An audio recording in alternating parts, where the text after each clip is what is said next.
मैं हूं आपके साथ शिखा शर्मा। जागते रहो में सबसे पहले बात करेंगे कोरोना के नए वेरिएंट के। तेजी से फैलता हुआ कोरोना का नया वेरिएंट ओमाइक्रॉन अब भारत भी पहुंच चुका है। कर्नाटक की अगर बात करें तो कर्नाटक में 2 ओमाइक्रॉन से संक्रमित मरीज मिले हैं और बड़ी खबर यह है कि ओमाइक्रॉन वेरिएंट जो है वो बहुत ही तेजी से फैलता है। डेल्टा वेरिएंट के मुकाबले लगभग 6 गुना ज्यादा तेजी से फैलता है।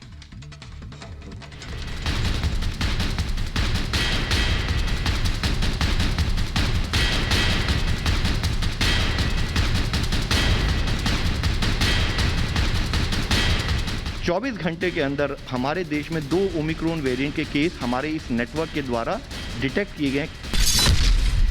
भारत पहुंचा ओमिक्रॉन।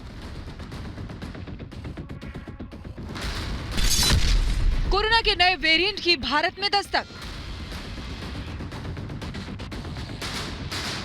जिसकी आशंका थी वो सच हो गया है। कोरोना का नया वेरिएंट ओमिक्रॉन भारत में भी पहुंच गया है।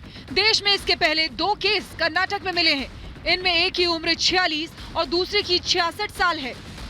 24 घंटे के अंदर हमारे देश में 2 ओमिक्रॉन वेरिएंट के केस हमारे इस नेटवर्क के द्वारा डिटेक्ट किए गए कर्नाटक में। जिन 2 लोगों में ओमिक्रॉन वेरिएंट मिला है, बताया जा रहा है कि दोनों दक्षिण अफ्रीका से कारोबार के सिलसिले में भारत आए थे। फिलहाल दोनों ही मरीजों में मामूली लक्षण पाए गए हैं और उन्हें क्वारंटीन में रखा गया है। जिन लोगों से इनकी मुलाकात हुई थी उन्हें भी ट्रेस करके जाँच की जा रही है। कर्नाटका में 2 नया वेरिएंट का मामला सामने आया है। इसके बारे में राज्य में चिंता बढ़ गया है।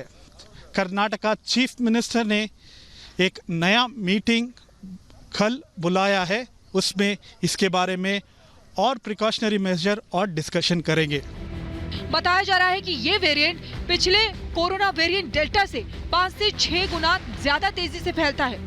इसकी संक्रमण शक्ति बहुत ज्यादा बताई जा रही है। हालात ये हैं कि 24 नवंबर को इसका पहला केस सामने आया था दक्षिण अफ्रीका में और अब 9 दिन के अंदर ये दुनिया के 29 देशों में फैल चुका है। इसके 370 से ज्यादा केस सामने आ चुके हैं।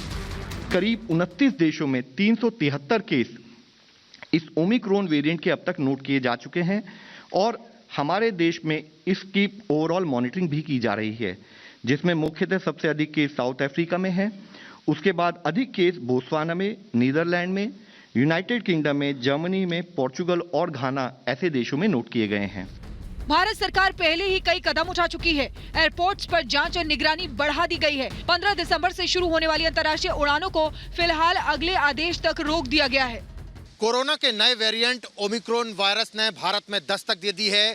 भारत सरकार के स्वास्थ्य मंत्रालय ने ये जानकारी देते हुए बताया कि कर्नाटक में 2 दक्षिण अफ्रीका से आने वाले लोगों में ये वेरिएंट पाया गया है। सरकार ने सभी राज्यों को ये भी सूचित किया है कि जो भी कोविड के लिए प्रोटोकॉल बनाया गया है उसका सख्ती से पालन किया जाए।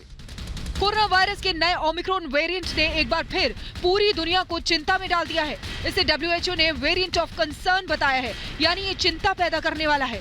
WHO लगातार इस नए वेरिएंट को लेकर सावधान रहने की सलाह दे रहा है। भारत ने इसी साल अप्रैल मई के महीनों में डेल्टा वेरिएंट का प्रकोप देखा था, इसलिए सावधान रहने की जरूरत है क्योंकि जरा सी लापरवाही बड़ी मुसीबत खड़ी कर सकती है। Bureau report, Republic Bharat. और आखिरकार सत्य की जीत हुई है, झूठ हार गया है। मुंबई के पूर्व पुलिस कमिश्नर परमबीर सिंह को महाराष्ट्र सरकार ने निलंबित कर दिया है। आपको बता दें कि वसूली केस में उन पर आरोप लगे थे, जिसके बाद उनको महाराष्ट्र सरकार की तरफ से निलंबित कर दिया गया है। परमबीर सिंह के खिलाफ 3 गैर जमानती वारंट पहले ही जारी हो चुके थे।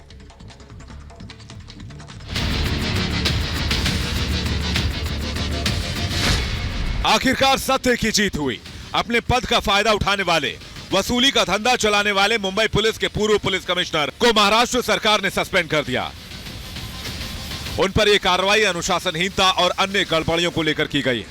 परमबीर को तत्काल प्रभाव से अगले आदेश तक निलंबित कर दिया गया है। कि महाराष्ट्र सरकार की ओर से अब परमबीर सिंह और डीसीपी पराग मनोरे को जो है सस्पेंड कर दिया। और सबसे पहले रिपब्लिक भारत में हम बताएंगे कि ये महाराष्ट्र सरकार की जो सस्पेंशन ऑर्डर है, जिसको लेकर अगर हम देखें, जो कि ये लेटर एक तरफ डीजीपी महाराष्ट्र सरकार को दी गई है और यहाँ पर अगर हम देखिए यहाँ पर साफ तौर पर लिखा गया है कि परमबीर सिंह जिनको सस्पेंड किया गया है।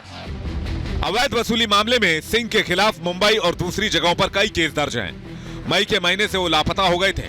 फिर करीब 230 दिन के बाद वो 29 नवंबर को मुंबई में दिखे, लेकिन इससे पहले उनके खिलाफ 3 गैर जमानती वारंट जारी हो चुके थे। उन्हें भगोड़ा घोषित करने की तैयारी शुरू हो गई थी। अब उन्हें निलंबित कर दिया गया है। परमबीर ने बचने की हर कोशिश की, हर साजिश की, लेकिन हर बार वो नाकाम रहा। इससे ज्यादा कुछ नहीं कहूंगा, मगर समझने वाले समझदार हैं। आज ये देख रहे हैं कि असली न्यूज चैनल कौन है, और वो न्यूज चैनल जिनकी 18 साल की घमंड जब चूर चूर चूर चूर हो गई थी, जब 18 साल की घमंड चूर चूर हो गई थी, तो किसी पुलिसकर्मी के हाथ पकड़ के सोचा था कि रिपब्लिक नेटवर्क को बंद करेंगे। अरे नहीं, हमारी शक्ति लोगों की ऊर्जा में है। आज की लड़ाई जो है ये हमारी लड़ाई नहीं है, ना हमारी जीत है, ये भारत की लोगों की जीत है। सुचरिता, ये भारत के 130 करोड़ लोग जो पिछले 250 दिनों से टीवी के माध्यम से रिपब्लिक नेटवर्क पर देखते थे और खुद से सवाल पूछते थे, अरे भाई हो क्या रहा है, ये हो क्या रहा है। आज उन्हें उनमें शायद थोड़ा सा उनमें उत्साह आज बढ़ेगा कि नहीं, भारत में कानून व्यवस्था है, और कानून कभी कभी आते आते दिखते दिखते देर जरूर हो जाती है, मगर ना कानून को दबाया जा सकता है, ना लोगों की आवाज को दबाया जा सकता है। मैं इससे ज्यादा इस वक्त कुछ नहीं कहूंगा, मगर परमबीर सिंह जान ले, ये रिपब्लिक नेटवर्क है, और कितनी भी साजिश हो, किसके साथ भी साजिश हो, ये भारत के लोगों की आवाज है। और याद रखे, भारत सर्वोपरि है, राष्ट्र सर्वोपरि है। सुचरिता और अलीशा, आप इस खबर को आगे जरूर ले जाएं, इस पर बहस करें। और मैं एक भी ये बात भी कहना चाहूंगा कि रिपब्लिक भारत और रिपब्लिक नेटवर्क की जो टीम है, जो 13 महीने से बिल्कुल एक तरह से उन्होंने सोचा था, जो ये लुटियन की मीडिया है, उन्होंने सोचा था कि रिपब्लिक नेटवर्क को अकेला कर देंगे, अलग थलग कर देंगे। अरे कौन हो तुम हमें अलग थलग करने के लिए? भारत के लोग हमारे साथ हैं। आज अलग थलग कौन है सुचरिता? सिर्फ और सिर्फ दो। एक तरफ सचिन वाजे परमबीर सिंह, और एक तरफ लुटियन की मीडिया, वो अलग थलग है। हम तो लोगों के साथ थे, हैं और रहेंगे। परमबीर की हर कोशिश नाकाम हुई। उसने अपने पद और ताकत की धमक दिखाई, हर सांठगांठ का इस्तेमाल किया, लेकिन कुछ काम नहीं आया, क्योंकि सच्चाई को हराना मुश्किल ही नहीं, नामुमकिन है। Bureau report, Republic Bharat.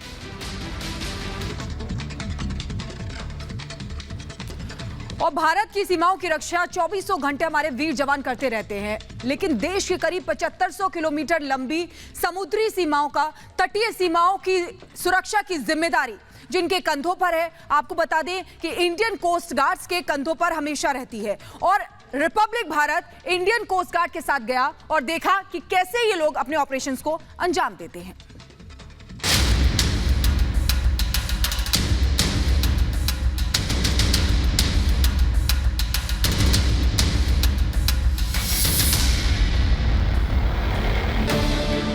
समंदर में भारत के वीर, करीब 7,500 किलोमीटर से भी ज्यादा लंबी तटीय सीमाओं और समुद्री सीमाओं की 24 घंटे निगरानी और रखवाली, और इस काम में जुटे हैं हमारे कोस्ट गार्ड यानी तटरक्षक।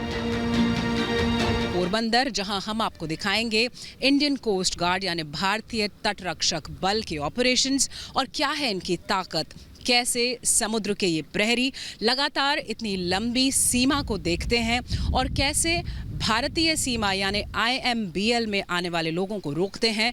मल्टीपल मिशंस न सिर्फ इंडियन कोस्ट गार्ड की शिप्स पर, बट इनके एयर ऑपरेशंस इंडोनियर के साथ।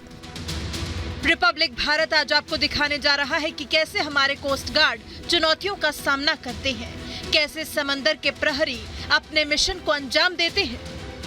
ये मिशन जो है वो ऑयल स्पिल के अगेंस्ट है, क्योंकि जो ऑयल स्पिल है अगर वो हमारे कोस्ट को हिट करता है तो ये हमारे वाटर को पोल्यूट करता है, एज वेल एज ये हमारे जो भी मरीन एनवायरनमेंट है, फ्लोरा फ्लोना है, इनको भी इफेक्ट करता है। हम गुजरात के पोरबंदर में हैं, हम कोस्ट गार्ड्स के साथ समंदर में उनके मिशन पर साथ जा रहे हैं। ये सफर 2 दिन का है, जिसमें हम ये देखेंगे कि कैसे समुद्र में हमारे तट रक्षक बल काम करते हैं और हमारा सफर शुरू होता है कोस्ट गार्ड शिप सजग से।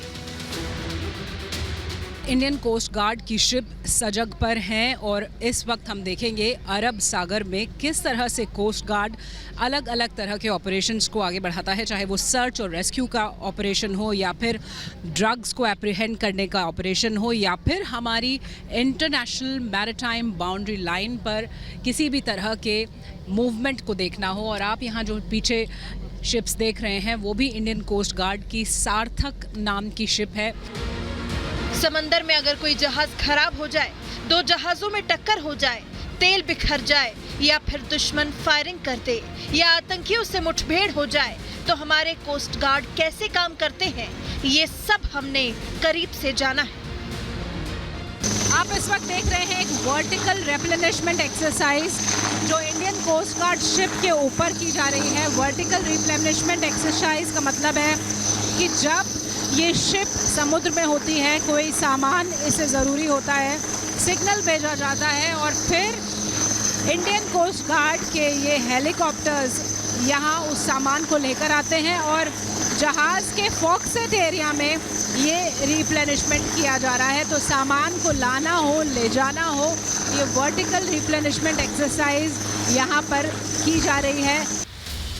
दूर दूर तक फैले अरब सागर पर कोस्ट गार्ड की पैनी नजर रहती है।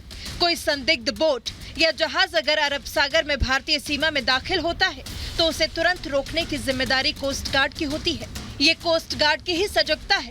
पिछले करीब 13 साल में अरब सागर के रास्ते कोई आतंकी भारतीय सीमा में प्रवेश नहीं कर सका है। पिछले 10 साल में काफ़ी चेंजेस आए हैं, टेक्नोलॉजिकल एडवांसमेंट आ गई है, पैटर्न्स चेंज हो गए हैं, एसेट्स बढ़ गए हैं, बोर्डिंग कॉन्सेप्ट्स बढ़ गए हैं। तो अब कंपेयर करना उस टाइम से बिल्कुल गलत होगा, क्योंकि अब सर्विलेंस काफ़ी इंक्रीज़ हो गई है। समंदर की रखवाली महज युद्धपोत और तेजी से चलने वाली पेट्रोल बोट से ही नहीं हो रही, बल्कि आसमान से भी कोस्ट गार्ड अपने डोर्नियर विमान और ALH हेलीकॉप्टर से निगरानी लगातार करता रहता है।